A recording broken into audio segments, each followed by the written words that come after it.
Have you ever tried to stop a behavior that was causing you problems, and the harder you tried, the harder you fell? In fact, oftentimes people find that the behavior that they're trying to stop gets worse when they start to focus on and trying to stop it.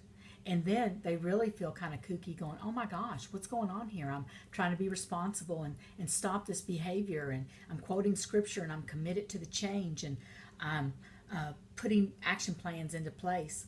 But now I'm worse off? What in the world? Well, I'll tell you. Here's what it is. And I'm going to use the example of overeating today.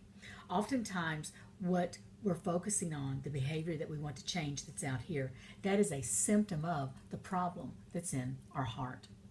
And the behavior out here, the symptom, is not going to change until we begin to understand the problem that's driving the symptom.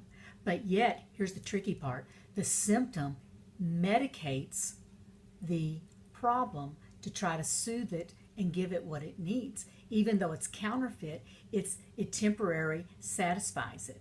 So today I'm going to talk about overeating. Here's what happens. The person overeats. They're tired of overeating. They're tired of it dominating their life. They get a personal trainer, a plan, get the scripture they're going to quote, and they go for it, only to maybe end up binge eating even more than before they started.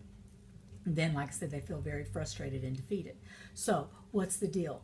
What happens is when they try to remove the overeating, what they've done is pull back for the problem to be exposed, and it's raw and it's screaming, someone help me, take care of this, I need something to feel better, because we don't take away what soothed the problem, like I said, even though it's counterfeit, until we replace it with something else. And what the problem in the heart is in overeating is isolation. The isolation, the need for connection is not being met in a proper way. So the symptom of overeating gives it comfort. It soothes it. I mean, come on. How many times can any of us say that bag of M&Ms, cake, ice cream, if we're stressed or wherever, we go to that and we get a little buzz, get a little endorphins going, and serotonin increase, and we're thinking, ooh, this feels good. Well, but it's only temporary. And until we find out what's going on in our heart and begin to address that, we're going to continue and perpetuate the same behavior that has us feeling very defeated and frustrated and oftentimes hopeless.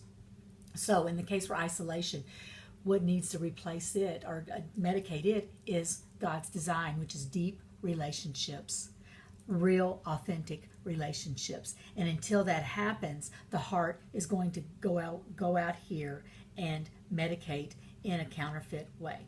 So I hope that helps.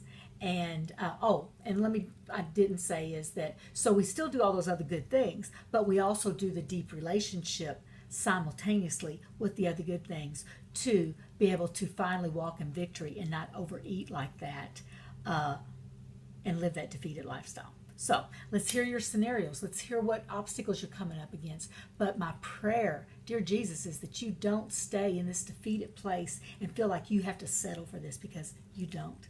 Talk to you later.